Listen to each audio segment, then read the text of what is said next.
Jadi kata guru saya itu, siapa yang di sini berjiwa pramuka? Saya langsung tunjuk tangan. Mantap. Ya langsung Oke. dicatat. Saya nggak tahu apa yang harus dilakukan. Dilakukan. Dan kayaknya bukan separuh, hampir keseluruhan kehidupan saya itu ya diwarnai dengan jiwa-jiwa pramuka itu. Wah. Satu hal lagi yang pesan saya kepada generasi muda, jangan tidur pagi. Oh, oke. Jangan tidur di pagi hari. Karena apa?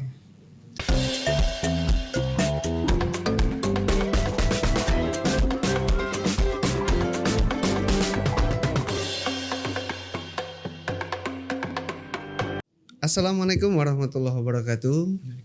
Salam pramuka. Alhamdulillah. Hari ini kita mau ngobrol-ngobrol lagi, yang pastinya ngobrol santai. Nah, ini kita sudah kehadiran spesial lagi nih untuk kita. Untuk teman-teman pramuka dimanapun berada yang menyaksikan tayangan ini, yang pastinya kita akan tampilkan di YouTube kita Pramuka Sumsel. Nah, jangan lupa di like, di subscribe juga. Di depan kami sudah hadir Wakil Rektor 2 Universitas Islam Negeri Raden Fatah Palembang. Ini sudah ada Kak Dr. Abdul Hadi. Apa kabar Kak? Alhamdulillah. Alhamdulillah Kak ya. Masya Allah. Ini kami biasanya kalau ngobrol-ngobrol dengan anggota penegak, anggota penggalang. Nah ini kita sama Wakil Rektor ini. Baik. Kak, kita mau nanya-nanya mengenai pengalaman kepramukaan ya. Kami tahu Kak Hadi di sini juga salah satu daripada andalan kuartir daerah gerakan pramuka Sumatera Selatan, dan juga Kak Hadi juga bergerak di gugus depan Racana UIN Raden Fatah Palembang. Nah, ini pasti banyak hal yang bisa kita dapat nih dari beliau hari ini. Nah, mungkin kita nanya dulu Kak, kapan Kak kira-kira pramuka ini Kakak aktif dulu? Di mana? Ini kami jujur pribadi tidak tahu kami. Iya. Senior kami tidak tahunya. Iya. Kayak mana itu Kak? Ya, barangkali kalau berbicara pramuka itu menurut saya sudah menjadi jiwa ya. Oke. Karena saya dulu pertama kali ingat waktu di Sanawiyah. Oh. Sekitar tahun 86. Oh, 86. Iya, Sanawiyah kelas 1 itu. Di mana Kak itu Kak? Ikut bukan jambore, tapi ikut kegiatan pertama kali saya ingatan saya itu berarti usia berapa itu? Usia kelas 1 Sanawiyah ya. Oke. Iya, jadi ada guru saya dari kelas ke kelas itu mau mencatat, mau ikut penyambutan Menteri Sosial pada waktu itu. Oh. Di Ogan Ilir ya. Ogan Ilir. Oki waktu itu. Di Oki. Jadi kata guru saya itu, siapa yang di sini berjiwa pramuka? Saya langsung tunjuk tangan. Mantap. Ya, langsung dicatat. Saya nggak tahu apa yang harus dilakukan. Ternyata besok pakaian pramuka, karena waktu itu Sanawiyah kan ada baju pramuka. Iya. Langsung besok ikut upacara menyambut Menteri Sosial, waktu itu Nyonya Nani Sudarsono, masih ingat saya. Tahun 86 kalau tidak salah itu. Iya. Terus dari situ mulai tumbuh jiwa saya, ketemu Bu Menteri kan begitu. Iya, di Indralaya. Satu Sanawiyah itu Kak ya? Iya, kelas 1 Sanawiyah. Wow. Terus berlanjut ada pemilihan peserta Jambore Ranting waktu itu. Oke. Di kuartir Ranting Indralaya tahun 86 juga. Enggak diikut, saya terpilih. Nggak tahu apa yang membuat orang memilih saya, kakak-kakak memilih saya. Enggak, saya dipilih jadi peserta. Ternyata saya peserta yang paling muda, yang lainnya kakak-kakak semua kan. Kelas 2, kelas 3 Sanawiyah. Di situ kita ikut perkemahan begitu kan. Muncul jiwa-jiwa itu kan. Nah, akhirnya itu berlanjut. Ada pada kelas 2-nya ada Jambore. Dulu Kementerian Agama rutin melaksanakan kegiatan Hari Amal Bakti Kementerian Agama itu, melaksanakan perkemahan di kabupaten maupun provinsi pada waktu itu. Saya ikut terus. Jadi di Sanawiyah sudah aktif, lalu melanjutkan ke ke PGA dulu. PGA memang wajib waktu itu kan. PGA ikut aktif juga, ikut jambore, kemudian ikut perkemahan itu saya lupa, tapi saya pokoknya setiap kegiatan-kegiatan itu pasti saya aktif, dan malah ikut juga yang sinergi dengan itu, yang mirip-mirip dan kegiatan itu lintas alam begitu kan. Yang banyak sekali kesan-kesan yang itu membekas dalam jiwa kita gitu ya. Yang paling ini dulu nggak ada istilah mau mencari sesuatu ya, tapi kita waktu itu istilahnya pupuan, mau kegiatan mau apa pupuan duit ya. Sokongan mungkin kata wong tuh. Itu yang paling ini. Jadi ada rasa ini kebersamaan dan yang paling berkesan ada sih sebenarnya yang saya masih ingat sampai sekarang. Apa tuh Kak? Itu ikut kegiatan lintas alam, kita kan pakaian baju pramuka. Itu sudah seharian, kita berangkat jam 6 itu udah start kan, keliling entah berapa puluh kilometer. Sore pulang kan, sore finish kan begitu ya. Wow. Sore jam 5-an seharian finish. Ini Kak? Seharian. Terus yang lebih mau mengingatkan saya kenangan pada waktu itu, ketika kumpul di lapangan Pakri ya, di tengah kota Palembang. Iya Kak. Terus yang membuat saya ini, teman saya bilang kita jalan kaki aja karena uang sudah sangat sedikit, sangat menipis. Ya jalan kaki. Saya tahu jalannya aja. Kamu tahu jalannya? Tahu. Kita berenam kan begitu. Jalan. Ternyata terbalik 360 derajat dari jalan. Kita mau tujuan kita ke Pak Jo, ternyata ke pasar Lemabang. Jalan kaki. Salah arah aja. Oke. Itu yang akhirnya tambah jauh kita. Akhirnya pulang lagi jalan kaki lagi. Itu yang paling menyedihkan dalam jadi kenangan gitu ya. Ada cerita ini Kak. Ada cerita. Iya. Dan yang lain-lainnya banyak sekali. Sampai saya kuliah juga masih tetap aktif pramuka. Dan kayaknya hampir keseluruhan kehidupan saya itu ya diwarnai dengan jiwa-jiwa pramuka itu. Dan dalam berkarir pun gitu ya. Dasa Dharma dan Trisatya itu sebenarnya sangat mempengaruhi kehidupan. Bagaimana kita kepedulian dan lain sebagainya. Betul. Begitu juga dapat jodoh juga ya, sesama pramuka juga. Masya Allah. Iya. Tapi intinya ya, kalaupun tidak berbaju pramuka, jiwanya sudah sangat menjiwai. Betul. Saya ingat saya, khusus pribadi ya. Terutama dari sisi kemandirian ya. Kemandirian kita. Kalau kita mau berangkat itu tidak perlu, karena ada keluarga, ada istri. Tidak perlu disiapin, kita sih menyiapkan sendiri. Betul, karena kemandirian tadi Kak. Kemudian lagi dari sisi yang lain dalam hal kehidupan sehari-hari di rumah tangga juga tidak perlu dilayani begitu. Kita melayani diri sendiri. Di kantor juga begitu. Kita biasa pergi tanpa, caranya kan ada sopir misalnya, kita kayaknya nyetir sendiri, butuh ya sendiri. Wow, luar biasa. Itu bentuk kemandirian yang tidak tergantung pada orang lain lah begitu. Alhamdulillah begitu. Itu yang dari pramuka semua itu Kak? Saya kira itu dari pramuka yang sudah dijiwai ya. Ya saya kira pramuka itu patut menjadi sesuatu ya filsafat kehidupan. Dalam kehidupan kepedulian kita dengan sesama dan lain sebagainya. Begitu juga dalam kemandirian dalam kehidupan sehari-hari. Dalam mendidik anak juga begitu.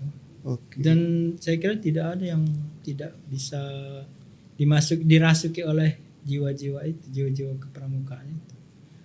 Begitu.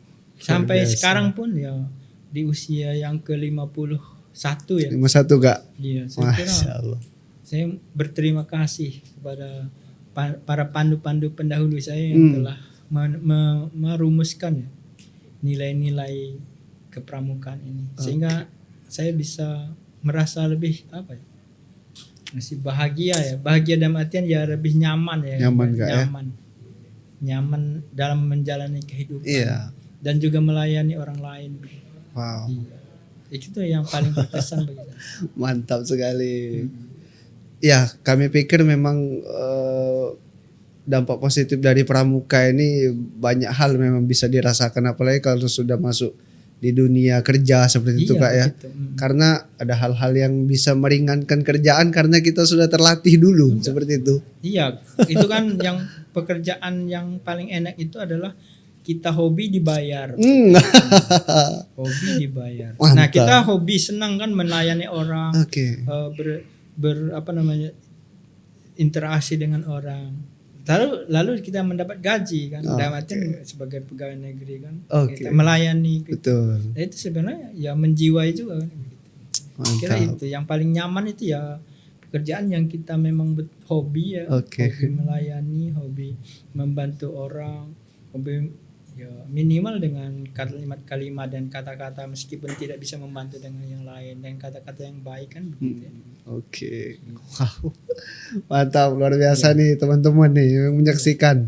Sudah ada satu contoh nih di depan kita bahwa pramuka itu memang sangat diperlukan lah untuk terutama untuk yang muda-muda Kak ya. Iya. Untuk yang muda-muda Kak ya. Melatih kemandirian. Oke, betul. Baik Kak, kita mungkin sedikit ke ini Kak ya, sedikit ke Racana. Iya. Oke, Kakak kan ini juga nih apa namanya anggota Racana juga Kak ya, dulu di UIN Raden Fatah. Iya. Itu gimana Kak? Ini ceritanya Kak, kegiatan-kegiatan yang sudah diikutin seperti itu. Iya, kalau di perguruan tinggi kayaknya lebih ini ya, lebih lebih bisa berimprovisasi. Oke. Dulu saya ikut PW ya, beberapa kali PW. Oke. Dan yang paling berkesan ada dulu PW di Sulawesi Selatan kalau tidak salah. Jadi dapat juara 3. Itu mendadak saja dapat juara 3, terus saya mendapat hadiah bebas pembayaran SPP di tempat kuliah ya di IAIN waktu itu. Oke. Ya, itu kan apa namanya? Berkesan. Ya sebelumnya tentu ini dari berkat prestasi itu juga saya dulu bersama beberapa teman di PGA itu dapat beasiswa Super Semar kan gitu ya. Ya dari situ juga. Jadi banyak sebenarnya yang sudah saya nikmati ya. Dan artian dari sisi itu ya. Pengalaman-pengalaman juga. Kita belum pernah pengalaman keluar pada masa itu ya. Dengan pramuka kita bisa keluar kemana-mana gitu. Dulu ada sering jambore on the air ya. Jota. Sekarang nggak tahu ya sudah. Masih kayaknya Jota Juti masih Kak. Jadi dapat pengalaman komunikasi itu juga. Saya kira sesuatu yang apa ya? Pramuka membentuk jiwa-jiwa kemandirian dan juga jiwa-jiwa apa ya? Bisa peduli ya. Jiwa-jiwa peduli itu. Saya kira sangat bagus ya. Hanya saja ya metodenya perlu ini kan karena banyak orang yang tidak terlalu senang pramuka karena belum tahu isi dalamnya. Nah, itu poinnya itu Kak. Iya. Oh, berarti metode kalau menurut Kakak. Metode ya penyampaian. Bahwa pramuka itu bukan cuma sekedar bertepuk tangan. Betul. Orang-orang kira begitu kan. Yang cuman baris berbaris, tapi bagaimana memupuk kemandirian, betul. Memupuk pedulian terhadap sesama, terhadap alam ya, alam semesta inilah. Iya. Terhadap sampah misalnya, coba dibuat terobosan begitu sehingga ada sesuatu ya yang membuat masyarakat terkesan. Bencana alam misalnya kita segera ikut turun juga dengan baju pramuka tadi. Betul. Kan banyak terjadi bencana alam atau bencana kebakaran segera, nah itu bentuk kepedulian kita ya. Wow. Iya. Ya itulah memang ya seharusnya kita juga memang mau mungkin bahasanya mengedukasi masyarakat juga Kak ya. Begitu. Dengan aksi nyata yang memang terlihat sehingga pramuka tidak dipandang yang tadi kata Kakak tadi. Mungkin orang-orang mengatakan pramuka cuma bertepuk-tepuk. Sebenarnya enggak sampai situ, itu mungkin cuma kulit-kulit itu. Iya, lipstick.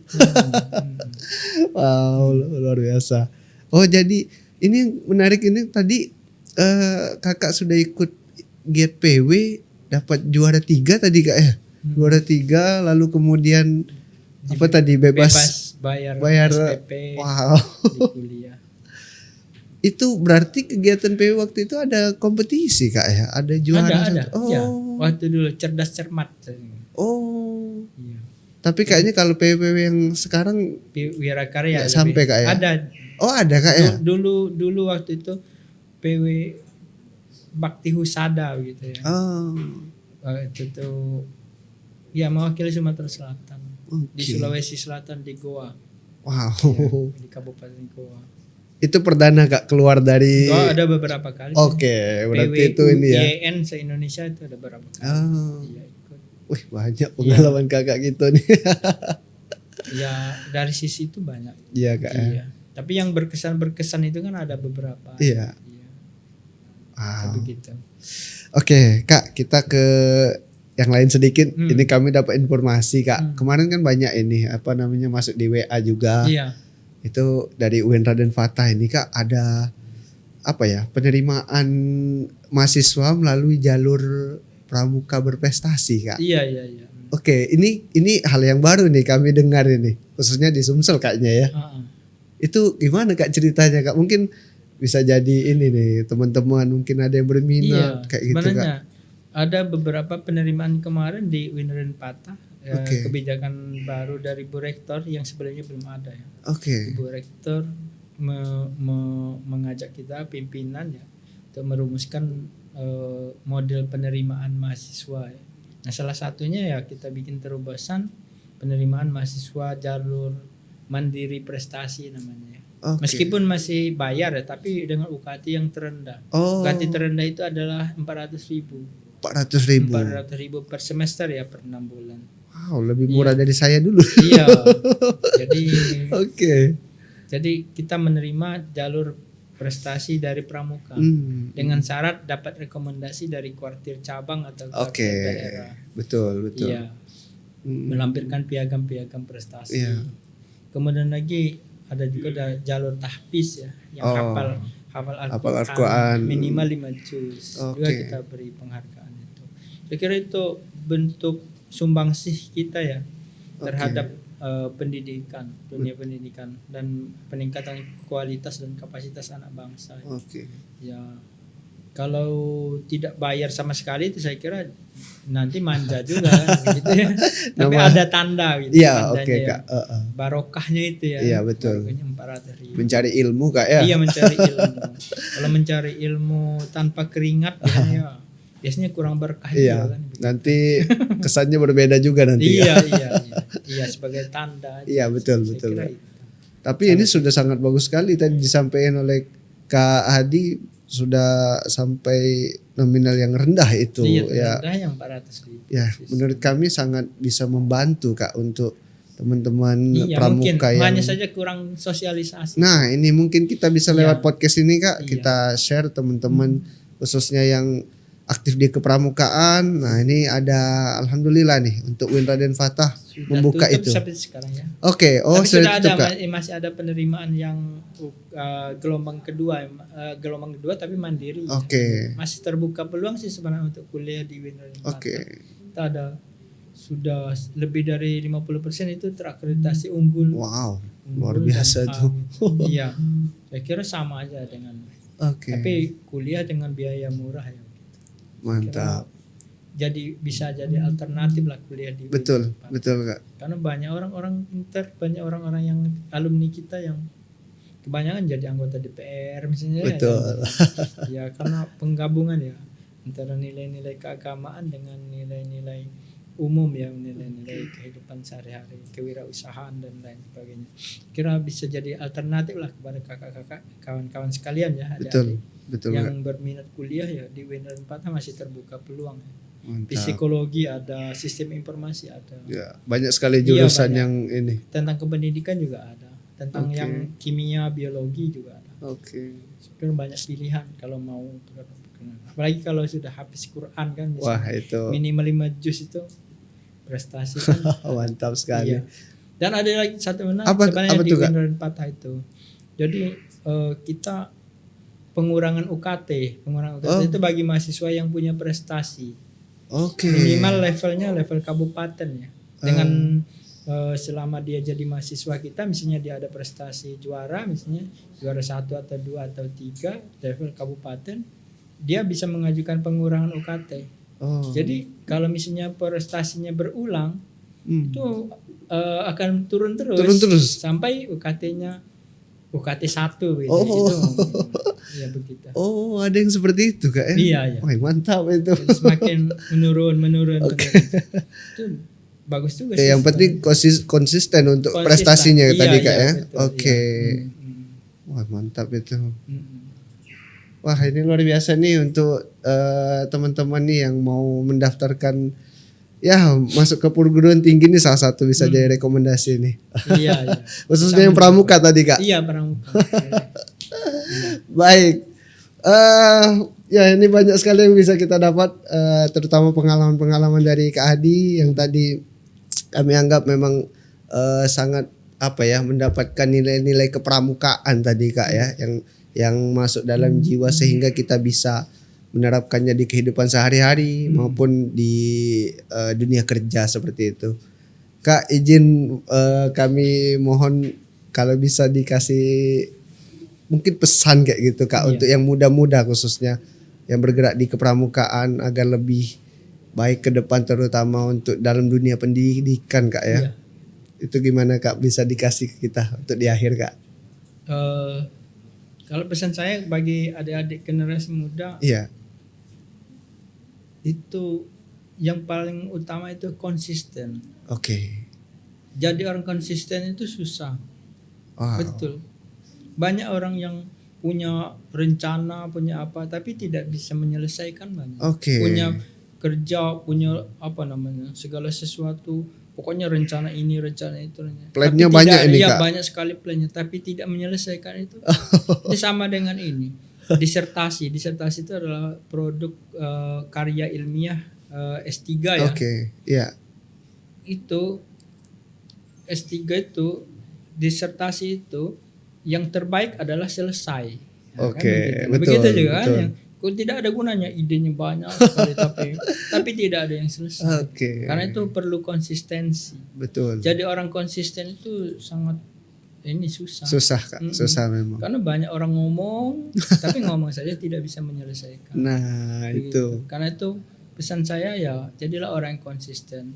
Kalau Anda ingin menjadi jadi apa saja, jadi dosen, kita harus konsisten.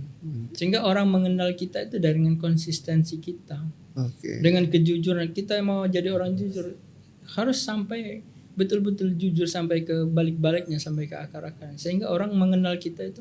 Rasulullah juga begitu ya kan, Rasulullah Muhammad SAW itu kan dikenal dengan Al-Amin ya. Karena dia konsisten. Dari awal sampai akhir. Jangan sampai ternodai dengan hal-hal yang kira-kira dirusak ya. Kan banyak karena gara-gara nila setitik rusak susu sebelanga dan lain sebagainya kan. Rusak susu sebelanga. Itu kan saya kira karena apa? Karena tidak konsisten kan. Betul. Karena hal-hal jangan dinodai begitu. Kalau mau orang jahat ya jahat sekalian. Saya enggak orang mengenal itu penjahat begitu kan. Dia punya ciri itu, seperti itu kan. Yang susah itu membedakan antara apa ia penjahat, apa ia orang alim. Susah kan gitu. Jadi kalau mau jadi politikus betul-betul jadi politikus yang konsisten. Jadi pejabat birokrasi yang konsisten juga dengan segala ininya. Orang akan mengenal itu. Jadi orang akan mengenal itu. Bukan berubah-ubah, bukan banyak profesi. Kalau banyak profesi biasanya enggak fokus ya. Jadi orang yang fokus lah begitu ya. Jadi begitu. Itu saja jalani kehidupan. Jalani pasti kalau memang Tuhan menakdirkan begitu akan. Tapi harus konsisten gitu ya. Dari kitanya Kak ya. Dari kitanya. Kita mau jadi apa begitu ya. Kalau mau jadi siapa saja, jadi apa saja. Kalau kita bersungguh-sungguh menjada wajada kan, barang siapa yang bersungguh-sungguh akan mendapatkan. Betul. Itu perlu konsisten itu. Karena sangat jarang ya. Lihatlah orang-orang berprestasi itu ya orang yang konsisten. Orang pemain bola begitu kan, dia tiap hari dari pagi sampai ke pagi lagi dia main bola terus kan. Akhirnya dia jadi orang begitu. Satu hal lagi yang pesan saya kepada generasi muda, jangan tidur pagi. Oh, oke. Jangan tidur di pagi hari. Karena apa? Tubuh kita ini ibarat komputer. Pagi hari itu ditakdirkan oleh Allah sebagai bentuk prototipe manusia itu ya di on kan. Pagi hari itu adalah bagian dari kita berpenghidupan, mencari kehidupan. Gitu. Tapi kita bawa tidur, ibarat komputer kan. Kita pagi-pagi mestinya hidup, tapi dimatikan. Akhirnya kan dia soak deh. Iya kan? Tidak memproduksi. Ya, cobalah perhatikan orang-orang yang sukses, orang-orang yang berhasil itu, orang-orang yang berhasil itu biasanya tidak tidur di pagi hari. Pagi ya, betul Kak. Iya. Subuh sudah bangun sudah ibadah. Iya, ya kan? Itu aja. Dan itu kan menimbulkan penyakit juga kan. Iya. Jangan tidur di pagi hari. Itu saja. Mantap. Cari aja kesibukan apa aja. Iya. Itu dua hal ya. Pertama konsisten. Kedua jangan tidur di pagi hari. Itu aja sebenarnya. Jalani. Kita ya tidak bisa mengintervensi Tuhan kan, tidak bisa memaksa Tuhan. Betul. Kita harus tetap jalan. Iya, Kak. Tapi Tuhan sudah menggariskan dengan batasan-batasan gitu kan. Betul. Batasan-batasan itu kita ikuti alur aja. Betul. Insya Allah ya apa yang kita inginkan akan tercapai, apa yang kita maksudkan kan begitu. Dua hal itu aja ya. Konsisten. Mantap. Jangan tidur di pagi hari. Wow. Baik, luar biasa Kak. Terima kasih sudah memberikan pesan-pesannya untuk kita semua yang pastinya Kak yang menyaksikan. Itu tadi memang betul itu. Kita harus memang konsisten dalam bidang kita, lalu kemudian yang itu tadi yang kedua, jangan tidur di pagi hari. Baik Kak, terima kasih waktunya sudah ngobrol-ngobrol dengan kita. Kalau mungkin ada waktu Kak nanti pengen lagi Kak ngobrol deh. Baik, itu saja dulu. Terima kasih teman-teman juga yang menyaksikan. Jangan lupa ya ditonton sampai habis, di like, di subscribe juga. Banyak hal tadi yang sudah disampaikan oleh kakak kita, Kak Dr. Abdul Hadi yang sudah membagikan pengalamannya dan juga tadi ada informasi mengenai kampus UIN Raden Fatah Palembang khususnya untuk anggota pramuka nih, luar biasa. Oke, terima kasih semuanya. Kami akhiri. Assalamualaikum warahmatullahi wabarakatuh. Waalaikumsalam warahmatullahi wabarakatuh. Salam pramuka.